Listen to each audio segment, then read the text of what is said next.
The cry of a llama. Nearly as beautiful as the news that I will deliver you now. What? Brand new in the studio Rematch just released a new tentative statement on Steam, where they set the release for crossplay for the 3rd September, and now the next 10 seconds of the video are out of date. But I still let them in the video because I like them. Enjoy. Now, let's switch the location. Because Rematch woke up and is here to destroy the haters. Newsletters push the end of August as the release, but it probably will be 1 to 2 weeks into September. Sadly, no demotions and rank system in sight. Means that the boosted travelers will still be in my games. You know I am a llama, not a damn pack mule carrying all the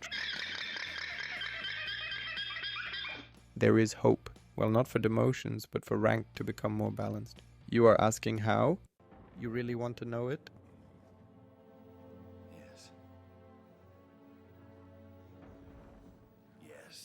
Well, my first idea is that the increase of the player count will filter out the boosted ones that are forever stuck in Master 3 with an endless losing streak. In other words, they need to do matchmaking more strict. Which is still stupid because then the travelers might start winning and get back into the normal queue for 1 or 2 games. So yeah, the real solution stays. We need demotions. Or a proper report system. Because to be honest, bad players are not really the problem. Ja, komm.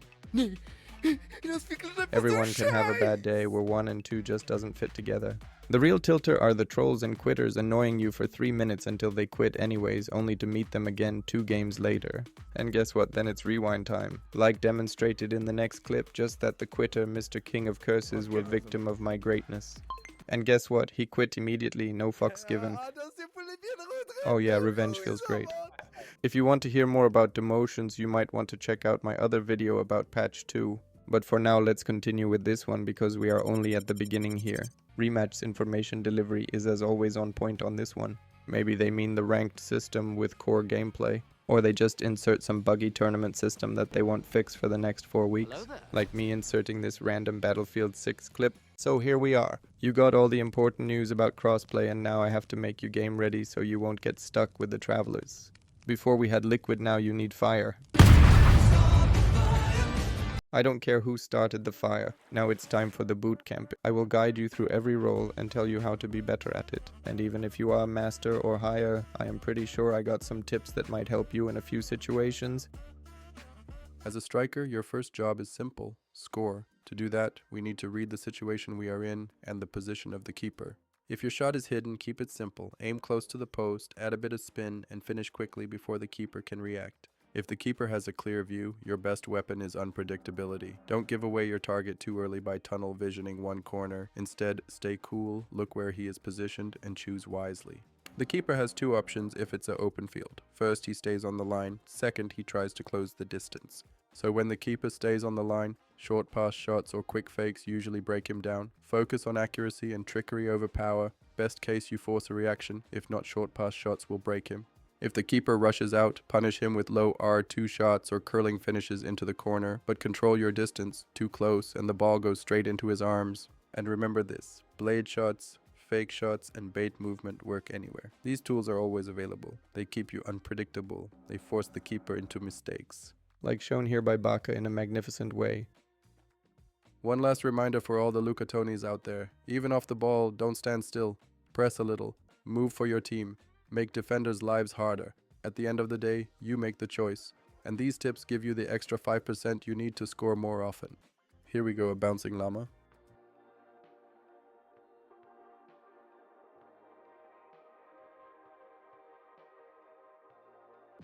Now we enter my strongest role, the midfielder, or let's call it the playmaker. As a midfielder, your biggest weapon is your positioning on the pitch. You want to be accessible for a pass and you want to create space, either by dragging an opponent away so your striker can enter the area to score. As I am demonstrating there, both defender run to me and the space opened for Baka, or by leaving an opponent behind, either by dribblings. Dribblings don't need to be fancy, they need to be effective. What does it help you to waste 10 seconds on 20 different direction changes only to lose the ball after baiting your whole team in the offense? Right, nothing. At least not if you want to climb the ladder. Just bait the opponent in one direction and then trick him by using your momentum with pace and direction changes. Like demonstrated in the last few clips, go back and watch them again if you need to. The second way to leave opponents behind is with quick 1-2s so you get the space you need to play a deadly cross, shown here. Or here, only that I ruined the clip by losing the ball first. Bum. Bum. Bum. Bum. And then I ruined the clip. But still a good example of what you can do with 1-2s. And after we recovered the ball, I was able to get the space to make the cross. To give you a little overview of where you want to be on the pitch, I created a tactic board for you. Over to the tactical area. So here you see the usual attacking formation.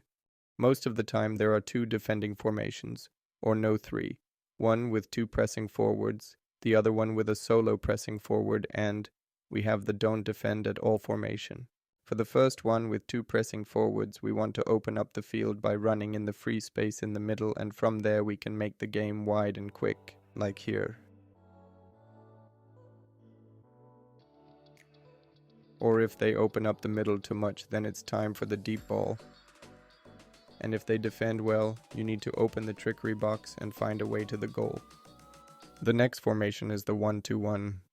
There we have multiple options depending on what running routes your teammates choose, but don't forget your mission is to create space and always try to be of some help by being available for a pass.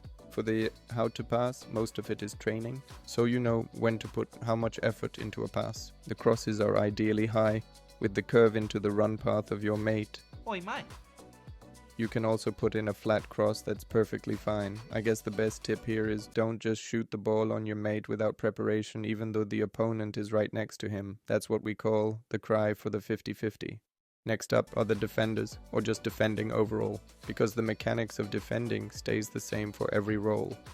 The defender is the last man standing in front of the keeper, the man, the legend, the myth, yeah, rest in peace. The defender is probably the strongest role because you can just annihilate every incoming attack of the opponent by intercepting the first pass. And because there is a lack of defenders everywhere, you can immediately initiate the counter-attack. But defense is important for every role. The best way to score goals is the easy way, and counter-attacking goals in Rematch are by far the easiest ones. Now we got the question how to tackle or intercept. First, distance management. Play with it, don't let them know when you spit.